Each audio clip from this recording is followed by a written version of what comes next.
Welcome to Charity Therapy, the podcast where we explore the ups and downs of the nonprofit sector and answer your burning questions. I'm your host, Jess Birkin, owner of Birkin Law Office, and I'm excited you're here. Imagine hanging out with me and my super smart, funny nonprofit expert pals. You get to ask them anything about your nitty-gritty nonprofit life and get their wisdom for free.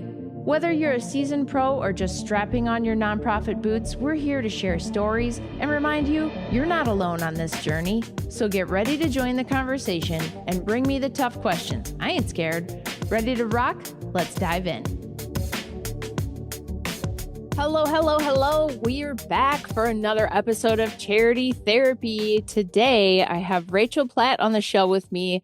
Rachel is the CEO of her company, Plattinum Consulting, where she helps nonprofit leaders with people strategy.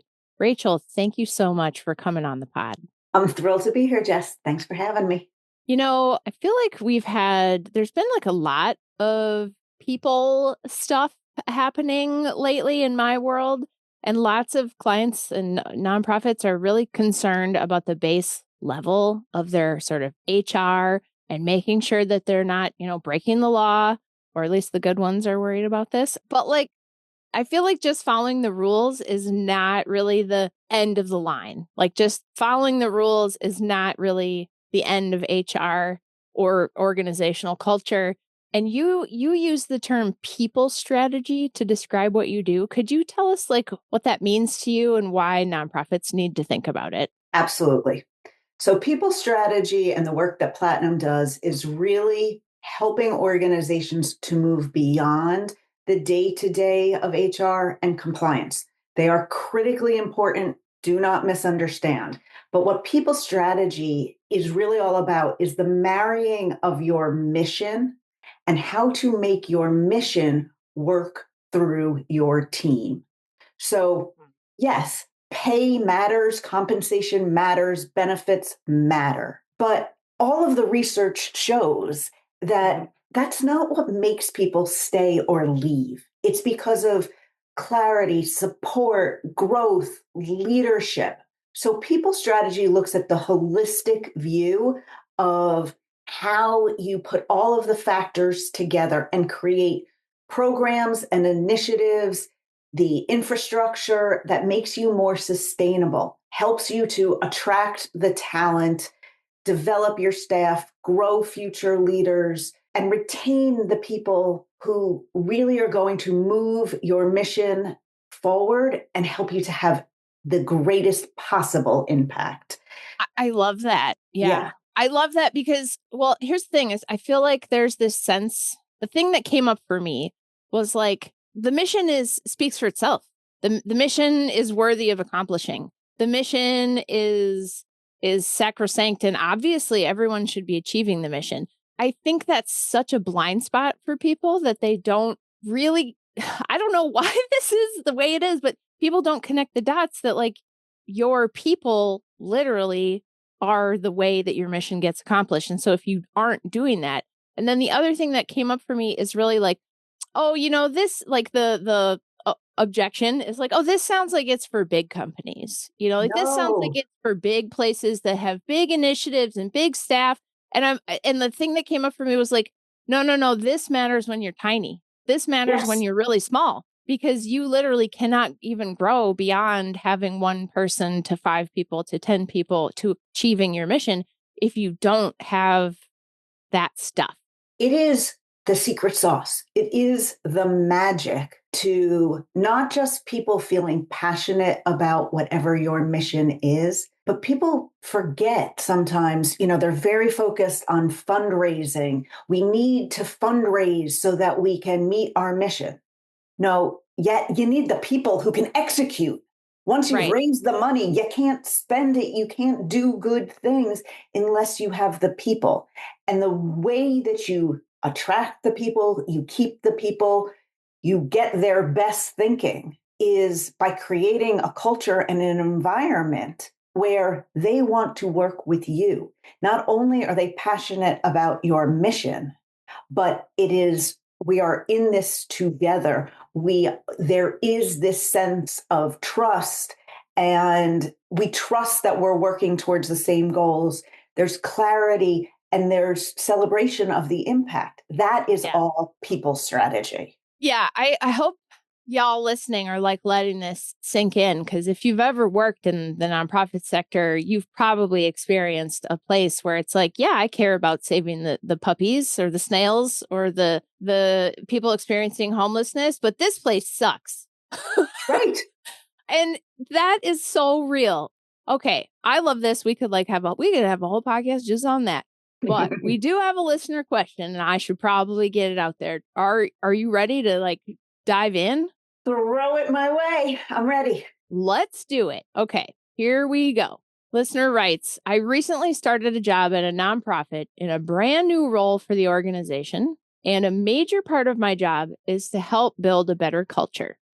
I'm noticing that most of my coworkers work nights, weekends, and are essentially on and available all the time. Most of these staff are hourly non-exempt and would need to be paid overtime if they're working over 40 hours a week. We have an employee handbook that explicitly states that employees are not to work overtime, but people are working all the time anyway. I think it stems from our executive director, who's great, but probably works something like 80 hours in a week.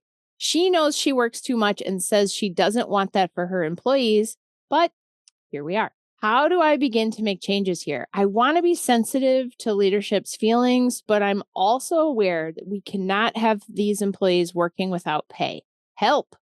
Oh my gosh, this is so juicy. This is such a good question. Thank you in advance, listener, for sending this in. This is so good. Wow, you are not making it easy on me. This is a double whammy, a triple whammy, maybe. There's a lot to unpack here. There is a lot. Okay, so let's think about this as two issues. One is a culture of overwork that has become normalized. And you've got some legal risk because Yep. non-exempt staff are presumably working unpaid overtime. Assuming they're actually non-exempt. I mean, Correct. But all of that. And they both matter. yes. And both can be addressed without blaming anyone. So, what would we recommend to this person? Well, Where do you want to start? where do you start? You start by actually gathering the facts. I mean, you and I could make up, are they actually not exempt? Are they actually working? Are Yeah. they, all of these different things. Let's So assume it's talking, all real. Let's assume we're they are talking all with them. They are hourly working, employees. Yeah. why they're working outside those regular hours, what support they actually need, and keeping kind of the focus on understanding the patterns that are there. That does give you credible information to bring to the executive director to raise a few flags there. I think that it's really important to have a private conversation with the executive director to be able to share the facts in a very calm way. I mean, you've got to put compliance on the table. And that's why they have you, Jess, to help explain, really the details of the Fair Labor Standards Act, what it means to be exempt, non-exempt, what it means if somebody's, oh, I'm just answering an email or I'm just doing, some text or I'm just checking in. I feel better about it. But in short, you don't have to be an attorney to know this. I mean, the law requires that if they are non-exempt, that you are paying. Policy saying that you don't want somebody to do it, but they are, is not a match. Yeah. So, Yeah. and you don't want to have penalties, claims. So that's this new leader's real anchor for the conversation. But remembering also that if you are working, if an employee is working it, whether you received approval in advance or not, you do need to pay it. And then you can discipline based upon, hey, you didn't follow the policy, you didn't get pre-approval. You can set all of those things in place. Okay, now that we put that out there, I just feel better about having said it. Yeah. No, you cannot not pay people if they're working overtime. Number one, that is absolutely a problem. And I would be curious if these people are not logging those hours, because if Yes. they're hourly, then they have a time card and they're logging their timesheets and someone is reviewing and approving those timesheets. And my guess is this would have been addressed if we were paying time and a half to everybody all the time. This Yes. would have been a budget issue. So my inference is that we're not paying people for that overtime. And somebody somewhere has said, like, well, they're just like volunteering. And just for anybody listening, you cannot ask your employee to volunteer for their job duties. That does not legally, that does not work. You cannot do that. So Yeah. let's put that. We'll be like, that's an employment law pay wage and hour issue. So we put that to bed. Yeah. And just before we get into like what I think is the interesting part about this, I do just want to point out, like, so we're recording this. It's November 2025. Who knows when somebody's going to listen to this? But also on top of your paying overtime, January at the top of the year, quite a few states and jurisdictions are increasing their minimum wage. And so just while we're kind of on the, hey, let's be on the up and up, just make sure you're staying on top of the changing laws in all the locations where you have employees. Okay, now back to our regularly scheduled question here. Let's talk about culture. So leaders set the tone. When the executive director is sending an evening email or is responding at all hours, people follow that lead. There's research, I think it's Deloitte research, don't actually quote me on that, but there's research from one of the major workplace research houses that shows that when leaders model healthy work habits, burnout drops, productivity actually improves, more gets done within the appropriate work hours than you think is getting done because people are working nights and weekends and all of that. So framing this type of issue as a leadership opportunity is a real good direction to go. And there's quite a few really simple things that can help protect, the employees and frankly protect the organization. First, like obviously make sure your policies say it requires pre-approval, all of that. Teach everyone how to use delayed send. That's what it's called in Microsoft. Yes. Or it's called something else. I think in Google, I can't remember. But like, if you feel better yourself as the executive director, or the flexibility works in your life, all of those different things, fine. I'm not telling the executive director how to do their job.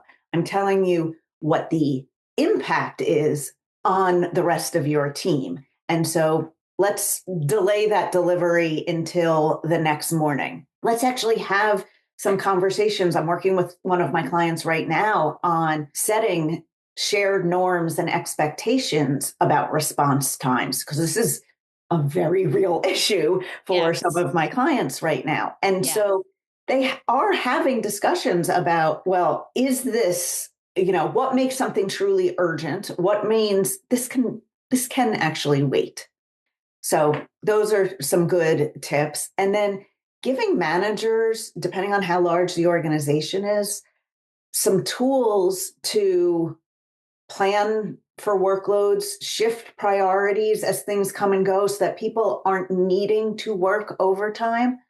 Because if everything's urgent, then nothing's urgent. Amen. Preach. Yes. Yeah. Also, you can't just expect to do great things if everyone is literally drinking out of the end of the fire hose, like under the tyranny of the urgent all the time. Yes. And it reminds me, like, if the ED is working 80 hours a week, that's not good for them either. That feels bad. That feels like you're probably doing too many things. It's like when I work with a trade association and they're like, the president has all of this responsibility. And I'm like, y'all, this is too much for a board member. Like, it's time to start thinking about getting staff, right? This executive director is hanging on to probably too many things. Yes. And, that there are potentially other organizational culture issues there, because what is the board expecting of the ED, et cetera, et cetera. I love that you took it in a like technology way, because I love stuff like that. And, even like obviously law firm's not a nonprofit, but we're a small group and we work with passionate people and we have our own mission. And frankly, working with mostly volunteer directors, when do you think they do their stuff? Nights and weekends. So if we let them dictate when we're sending email, it would be 24/7, right? And so Yeah. I'm very mindful with my team that's like, hey, first of all, we communicate it to everyone that we interact with. This is when you can expect responses from us within 48 hours during business hours on business days. And then when I see one of my staff, like I can tell, like, you're not at work right now. You're supposed to be on a day off or it's not your shift time yet. And they're sending a message in our internal Slack. I'm like, hello, you're not supposed to be here right now. Don't do that. Don't do that. So really like culture is set at the top. Yeah. And I have absolutely worked at places and for people where, yeah, the rule is this, but you watch what your boss does. And if they're replying at 10 p.m., you feel the pressure. I love for this organization, assuming the person who's writing in can get the ED on board. Yes. I love the idea that we might go to an IT director and say, okay, what are some technology tools that we have at our disposal with our Google Workspace or our Microsoft 365 environment where we can actually maybe limit people? Like maybe we need to go cold turkey, you know, and certain roles and certain people, organizational groups, whatever, are not going to be able to send email, or we're going to default to an out of office reply after 6 p.m. or whatever it is, because culture is like a cruise ship. It does not turn on a dime. And Yes. so to change a culture, I'm a little bit worried for this listener because they're saying that a major part of the job is to help build a better culture. And it's a little worrisome that we're like, and it's you Yes. do that. One person with a new job at this organization. I'm like, oh boy, okay. That's a Yeah. lot to put on one person because culture is embedded. And everyone needs to be part of being the culture carrier. So I talk about this very frequently is sure you want culture champions, but like who are the people that set the tone? Who are the people that hear from others about what's working or what's not working? Those are your culture carriers. And if your executive director is, let's just say, there's a gap between maybe their intention, their impact, what they say they want, what they're actually doing, you've got to find that way to, this new person coming in has their work cut out for them, because not only is it building a culture, it's seeming to be shifting a culture from what has been allowed to be there previously. But there is a lot that's here, with clarity on the facts, with respect for the organization and the impact, with curiosity about how do we get here? How can we get there? You can make progress. It's not going to fix or change overnight, but this is something that really could have a pretty significant impact on this organization's ability to attract future talent and to retain the talent that they have. Because if people are feeling put out by the fact that they always need to be on, and the executive director's hair is on fire all the time, that's not sustainable for most people. Yeah. No, it's not. It's I've lived that. Yeah. It is Been not there, saw the movie, sustainable. got the t-shirt, the whole deal. Yes. Yes. So for this person, what would we suggest as sort of like, okay, here's the next three things you're going to do tomorrow? I think you're going to get your facts about what the employees are actually doing, and facts about what the executive director is actually role modeling. I think you're going to sit down and get your facts about what has been paid or not paid, what is being entered as time, like get all of that. And that's a little bit of two different things, two different data points. And then it's having the conversation that melds together the compliance, legal aspects of it with the focus on the mission, the focus on wanting to have significant impact, fairness to staff, legal responsibility, and culture. And hey, this is the culture we need to have / want to have. Okay, this is how we're going to get there. But you've got to have the facts first. And doing it with curiosity, particularly if you're new to the organization, not in a judgy sort of way, is probably going to get you further. Yeah. In this new role. Yeah. Good clarification. So, yeah, don't come in and be like, listen, you're a terrible role model. You mean don't say that? Okay. No. Oh, I have some good nuggets here, some takeaways, I think. Let me try and sum up. So, first and foremost, if you have hourly employees and they work overtime over 40 hours, you do have to pay them overtime wages. Even if you wish that you didn't have to, you can't just call them volunteers for that. And then second, please, please, please pay attention to employment law. It is changing rapidly all the time. There are especially in the last decade, there's just lots of things that are shifting around about what the rules are. And as we go into a new year, as July 1 rolls around, like your state has probably enacted new things, and that's something you need to be paying attention to. And then third, really understanding that leaders do set the tone. So you can put all your nice mission statement and your core values up on the wall, but if your leaders are doing something completely opposite, that's what your values are. So everyone needs to be on the same page of what culture we want and living that out. And then I think, as you mentioned, something I really want to emphasize, which is some people get to be culture carriers, and like we are all carrying the culture, but some of us can really step up and lead and set that culture through our action. And I think that's a really important concept, especially for our management level and up people to really understand that I am carrying the culture. Like I am setting the culture every day with what I do. I love that concept. And then going back to the very beginning, having a good culture is partly what keeps your people with you, motivated and working on the mission. Did I miss any major takeaways? I think you summed it up perfectly. Good I job. think we could do like 8 more podcasts on just this one question. It's a doozy. It is a doozy. Rachel, you're amazing. Really enjoyed having you. Thank you so much for being here today. Thank you for having me. It's been great.